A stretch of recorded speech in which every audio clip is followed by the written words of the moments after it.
Namaskar, I am Engineer P.K. Tiwari. Today I am going to explain ISC 2019 examination paper. In previous videos I have explained question number 1 to 5. Today I am going to explain question number 6 and 7. अगर आपने हमारा channel subscribe कर रखा है तो बहुत अच्छी बात है। अगर अभी तक नहीं किया है तो तुरंत सब्सक्राइब करें। जब सब्सक्राइब करते हैं तो बगल में बेल आइकन रहता है, उसको क्लिक करें और ऑल कर दें। इससे फ़ायदा क्या होगा, जो भी नया वीडियो आएगा आपका इन्फॉर्मेशन पहुंच जाएगी। अगर आपने हमारा चैनल पहले सब्सक्राइब कर रखा है तो बार बार सब्सक्राइब करने की ज़रूरत नहीं है। अब क्या करना है, वीडियो देखना है, नॉलेज गेन करनी है और तुरंत लाइक करना है। और जितने भी जानने वाले लोग हैं, नियर डियर हैं, फ्रेंड्स हैं, उनको शेयर करना है जिससे उनको भी नॉलेज मिल सके। और आप लोगों से एक रिक्वेस्ट है कि जब भी वीडियो देखें पूरा वीडियो देखें, कभी अधूरा वीडियो ना देखें। और जो क्वेश्चन पेपर पार्ट्स में है तो पार्ट 1, पार्ट 2, पार्ट 3 करके ही क्वेश्चन पेपर देखें जिससे कोई कंफ्यूजन ना हो। तो देखिए, तो क्वेश्चन नंबर पिछले वीडियोज में हमने क्वेश्चन नंबर 1 to 5 सॉल्व करा दिया था। अब क्वेश्चन नंबर 7 है, 2019 का क्वेश्चन पेपर है ISC का। ISC मतलब 12th क्लास का। तो देखिए question number 6 A part, the owner of a company pays bonus to his salesmen as per the criteria given below। तो 3 क्राइटेरिया दिए हुए हैं, उनके बीच में क्या लगा हुआ और लगा हुआ है। तो पहला क्या है, if the salesman works over time for more than 4 hours but does not work on off days और हॉलीडेज। और second criteria, if the salesman works when festival sales are on and update showroom arrangements। और third criteria, if the salesman works on an off days or holidays when the festival sales are on। तो 3 condition है, उनके बीच में और है। तो इन तीनों में कोई भी कंडीशन ट्रू होगी तो 1 हो जाएगा, अगर फॉल्स होगी तो 0 होगा। तो क्या करेंगे, अब क्या है, द इनपुट्स आर, इनपुट में ओ क्या है, works over time for more than 4 hours। फिर एफ है वेरिएबल, फेस्टिवल सेल्स और on. H, working on an off days और holidays. And U, update showroom arrangements. तो 4 वेरिएबल हैं, O F H U. In all the above cases 1 indicates S and 0 indicates no. Output क्या है, x है, 1 indicates yes and 0 indicates no for all cases।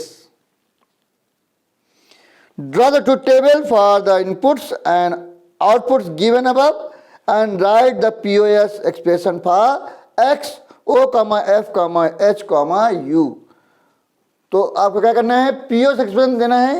तो पहले क्या करना है, 4 वेरिएबल हैं तो कितने कॉम्बिनेशन बनेंगे, 16 कॉम्बिनेशन का टोटल बनाएंगे। और जो कंडीशन दे रहे हैं उनको सिर्फ चेक करेंगे वेरिएबल्स को, बाकी वेरिएबल की वैल्यू क्या है कोई मतलब नहीं है। तो देखिए, तो हमने क्या किया, 4 वेरिएबल का टोटल बनाया। 4 वेरिएबल में पहला वेरिएबल है O F H U, 4 variable हैं। तो 4 का मतलब है 16, 2 raised power 4, 16 कॉम्बिनेशन बनेंगे। तो 16 का हाफ कितना होता है, 8। तो 8 टाइम 0 पहले वाले में और 8 टाइम 1 होगा। तो 8 टाइम 0 और 8 टाइम 1 हो गया। दूसरे वाले में इसका हाफ होता है, 8 का हाफ 4 होता है। तो 4 टाइम 0, 4 टाइम 1, 4 टाइम 0, 4 टाइम 1। फिर 4 का हाफ 2 होता है। तो 2 time 0, 2 time 1, 2 time 0, 2 time 1, 2 time 0, 2 time 1, 2 time 0, 2 time 1। Last में अल्टरनेट में आ जाएगा, 2 का हाफ 1 होता है। तो 0 1 0 1 0 1 0 1 0 1 0 1 0 1 0 1, ये हमारे चारों वेरिएबल के इनपुट्स हो गए। अब जो कंडीशन है उसके हिसाब से देखेंगे। तो पहली कंडीशन क्या है, if the salesman works over time for more than 4 hours। ये क्या है, ओ 1 होना चाहिए। वो क्या होना चाहिए, 1 होना चाहिए। But does not work on off days और हॉलीडेज, यानी कि जो एच है वो 0 होना चाहिए। ओ 1 होना चाहिए और एच 0 होना चाहिए। तो O1 लास्ट के 8 हैं, एच जो भी जीरो होंगे वो वाला 1 हो जाएगा। तो देखिए तो ये लास्ट ये एच में जीरो ये है, तो एक ये हो गया, एक ये हो गया, एक ये हो गया और एक ये हो गया। 4 ऐसे हैं जिसमें O1 है और H 0 है, पहली कंडीशन के हिसाब से। अगला देखते हैं, अगली कंडीशन क्या है, और लगा है अगली condition, if the salesman works when festival sales are on, यानी कि F हमारा 1 होना चाहिए, और and update sales showroom arrangements, और हमारा U जो है वो 1 होना चाहिए, यानी F और U जिसका दोनों 1 होगा वो 1 होगा। तो F और U ये 4 1 हैं, तो 4 में ये 1 हो गया, ये 1 हो गया, और ये इसमें देखते हैं ये 1 है, ये 1 ऑलरेडी है, और ये 1 है, और ये 1 है, तो ये 1 हो गया। तो दूसरी कंडीशन के हिसाब से ये हो गया।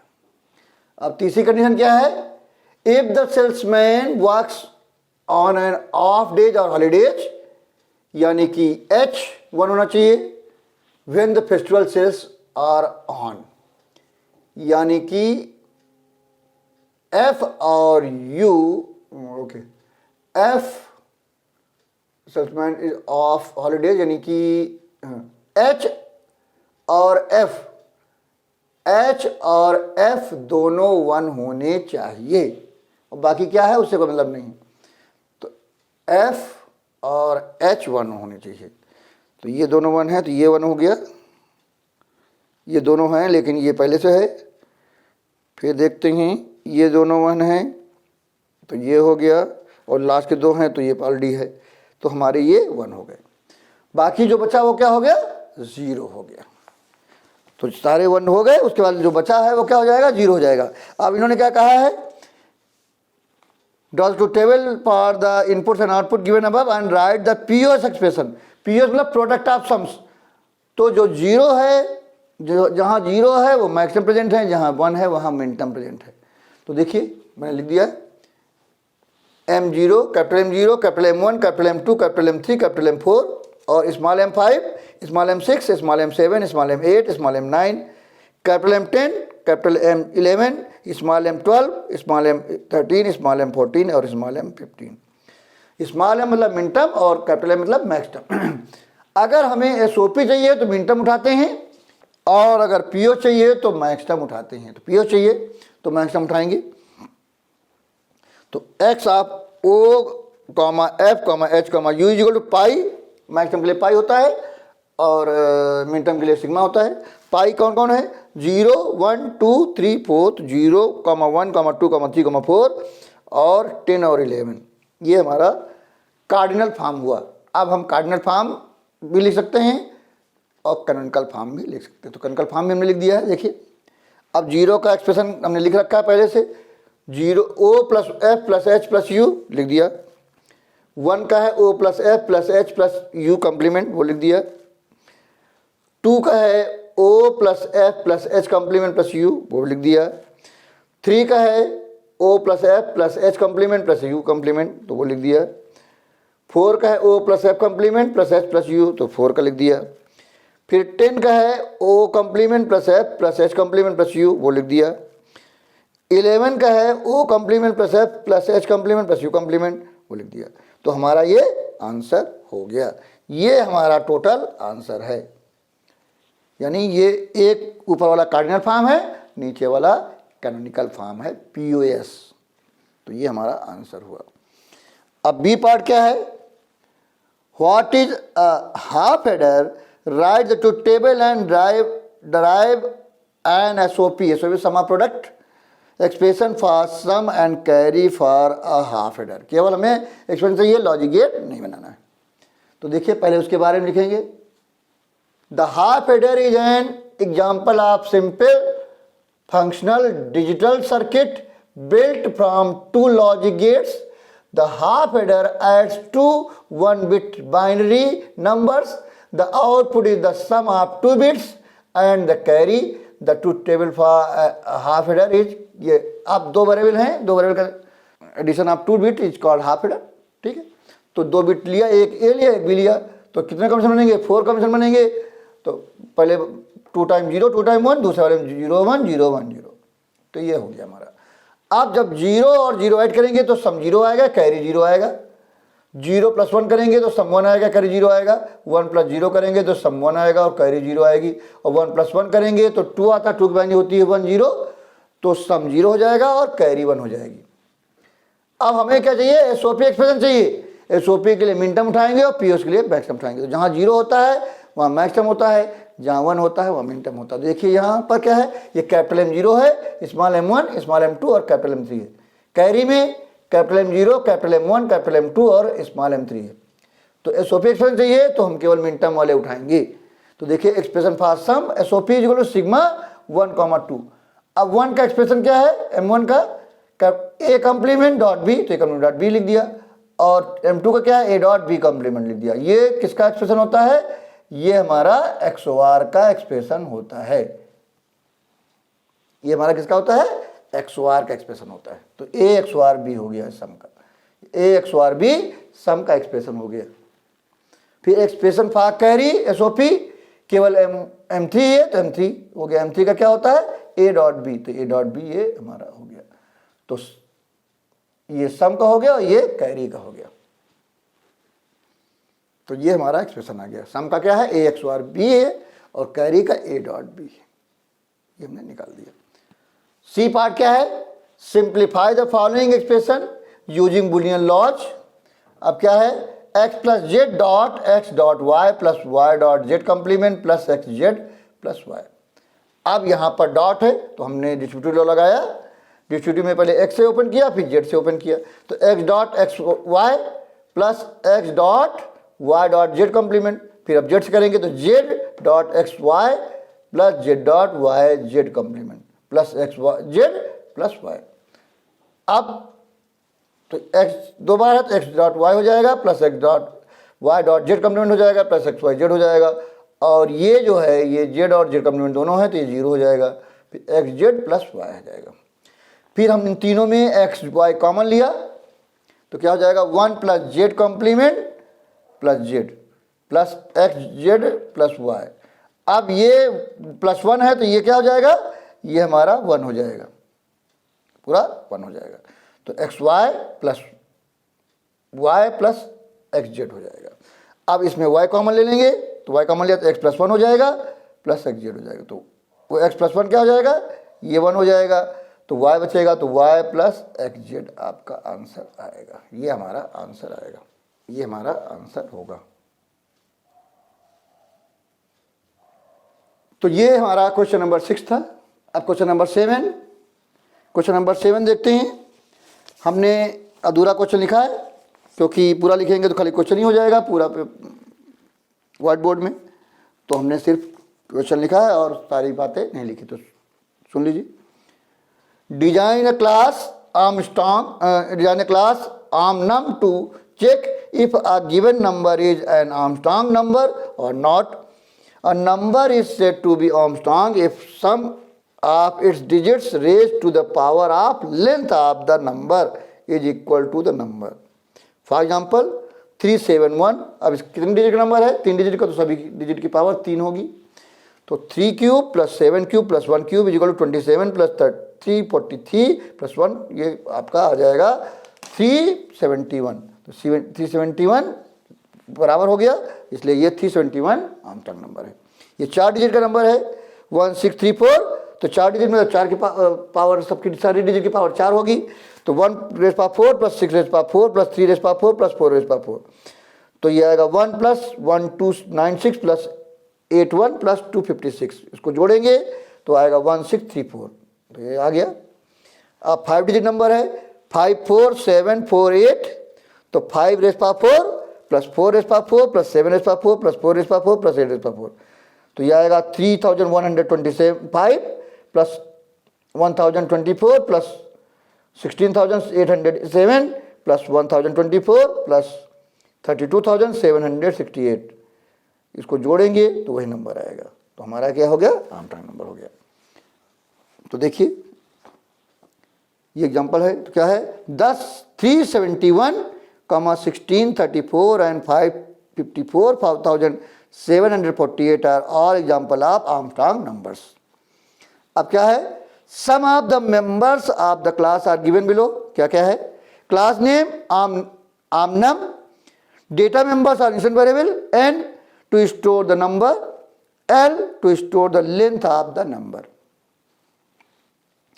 फिर मेथड्स आर मेंबर फंक्शंस, आमनम ब्रैकेट में int nn, parameterize constructors initialize the data members n is equal to nn। int अगला फंक्शन है int sum underscore pow bracket के अंदर int I, return the sum of each digit raise to the power of the length of the number using recursive technique, यानी recursion से करना है। 34 अगर है तो 3 raised power 2 plus 4 raised power 2 as the length of the number is 2। अगला है void is Armstrong checks whether the given number is an Armstrong number by invoking the function sum underscore pow and display the result with an appropriate message। Specify the class armnum giving details of the constructor int sum pow and void is Armstrong define a main function to create an object and call the functions accordingly to enable the task। तो देखिए मैंने क्या किया है, ये क्या है, import java.util.stick, क्योंकि इनपुट लेना है। यहाँ क्या है, क्लास नम आमनम, तो क्या हो गया, क्लास डिक्लेरेशन है ये।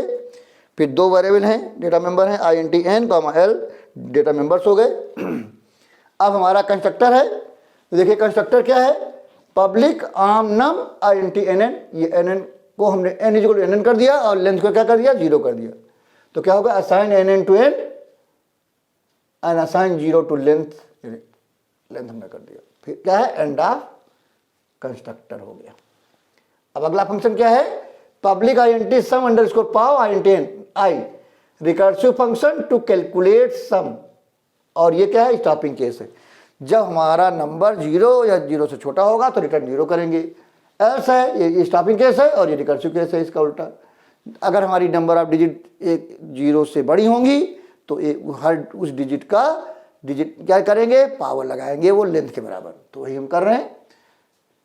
तो रिटर्न int लगा दिया, क्योंकि पावर फंक्शन जो है वो क्या करता है, डबल वैल्यू रिटर्न करता है, इसलिए int की टाइप कास्टिंग कर दी, मैं डॉट पाव I मॉडुलस 10 किया तो लास्ट डिजिट निकलेगी और पावर l जो लेंथ है किसकी, हमारे नंबर की लेंथ, नंबर ऑफ लेंथ मतलब नंबर ऑफ डिजिट, तो ये आप निकल आएगा। और उसके बाद क्या है, ये हम रिकर्सिव कॉल कर रहे हैं, ये फंक्शन को रिकर्सिव कॉल कर रहे हैं और i/10 कर रहे हैं, यानी एक डिजिट जो हमने जिसकी पावर लगा चुके हैं उसको गैप कर रहे हैं, फिर कॉल हो जाएगा। ये प्रोसेस चलता रहेगा जब तक हमारा नंबर 0 नहीं हो जाता। तो जो भी नंबर देंगे, जैसे मान लिया हमने नंबर दिया, हमारा मान लिया n है 371, तो पहली बार 1 निकलेगा तो 1 की पावर 3 होगी, दोबारा 7 निकलेगा तो 7 की पावर 3 होगी, तीसरी बार 3 निकलेगा तो 3 की पावर 3 होगी। तो ये आ जाएगा 1 + 3 43 + 27। तो जब ये ऐड होगा तो आ जाएगा 371, तो ये हमारा आ जाएगा। तो हर बार डिजिट निकलती जाएगी, जब 0 हो जाएगा तो रुकेगा, तो ये पावर बन जाएगी और ये पूरा टोटल जो बनेगा ये रिटर्न होके आ जाएगा इस फंक्शन से। अब यहाँ पर क्या एंड ऑफ रिकर्सिव फंक्शन है ये। उसके बाद पब्लिक वॉइड आर्मस्ट्रांग, यहाँ पर पहले क्या करेंगे, हम जो नंबर है उसकी लेंथ निकाल लेंगे, नंबर ऑफ डिजिट निकाल लेंगे। तो उसके लिए हमने क्या किया, उसको टेम्परेरी में डाल लिया नंबर को, एस को 0 कर लिया। फिर व्हाइल t मोर देन 0 है, अगर t मोर देन 0 है तो t इक्वल t/10 किया और क्या करते गए, l++ करते गए। तो ये क्या कर रहा है, ये हमारा नंबर ऑफ डिजिट निकाल रहा है। नंबर ऑफ डिजिट किस में स्टोर हो रहा है, l में स्टोर हो रहा है। फिर क्या कर रहे हैं, सम अंडरस्कोर पाव फंक्शन n पास करके कॉल कर रहे हैं। तो ये क्या करेगा, n चला जाएगा हमारा i में। जब हम फंक्शन कॉल होगा हमारा, तो ये फंक्शन कॉल होगा, तो ये जो n की वैल्यू है ये i में चली जाएगी। और जो रिटर्न होगा हमारा सम वो एस में स्टोर हो जाएगा, इस एस में। फिर हम चेक कर लेंगे एस जो है और एन अगर इक्वल है तो क्या कहेंगे, n is an Armstrong number, अगर नहीं है तो कहेंगे n is not an Armstrong number. अब ये वर्किंग है, मेन से कैसे वर्क करेगा, पब्लिक स्टैटिक वॉइड मेन, ये क्या है, मेन फंक्शन है। तो पहले क्या किया हमने, इस तरह क्लास का ऑब्जेक्ट क्रिएट किया, scanner S equal new scanner system dot in, फिर के ले लिया, फिर क्या किया, एंटर नंबर, हमने कहा के equal S dot next INT, number ले लिया, वो के में स्टोर हो गया। फिर हमने क्रिएट किया ऑब्जेक्ट आर्म नाम ओबी इक्वल न्यू आर्म नाम के, ये के पास हो गया, के किस में चला गया, के चला गया NN में, के हमारा ये चला गया किस में, के चला गया NN में, NN चला गया N में। और फिर क्या हुआ, हमने OB dot Armstrong function call किया, ये वाला ये, और आर्मस्ट्रांग में वो लेंथ ऑफ डिजिट, उस डिजिट नंबर की नंबर ऑफ डिजिट निकालेगा, फिर फंक्शन कॉल करेगा, वहाँ से सम लौट के आएगा, तब चेक करेगा और प्रिंट करेगा। तो ये हमारा प्रोग्राम है। तो 2 प्रोग्राम है, तो प्लीज टेक स्क्रीनशॉट।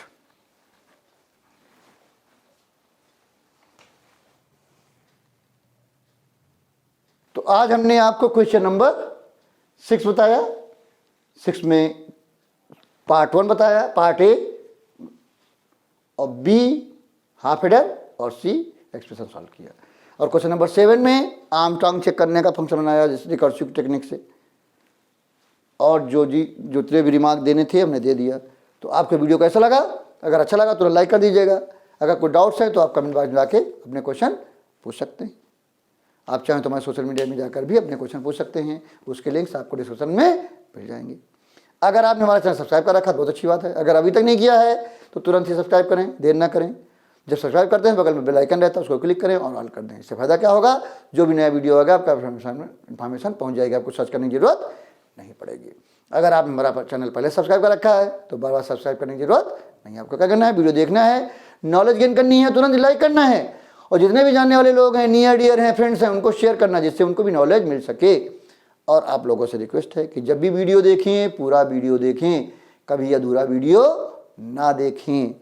और ये क्वेश्चन पेपर क्योंकि पार्ट्स में है, इसलिए पार्ट 1 पार्ट 2 पार्ट 3 करके ही वीडियो देखें जिससे कोई कन्फ्यूजन ना हो। तो अगले वीडियो में हम आगे के क्वेश्चन सॉल्व कराएंगे, यानी question number 8, 9, 10, 11, 12। Thank you very much.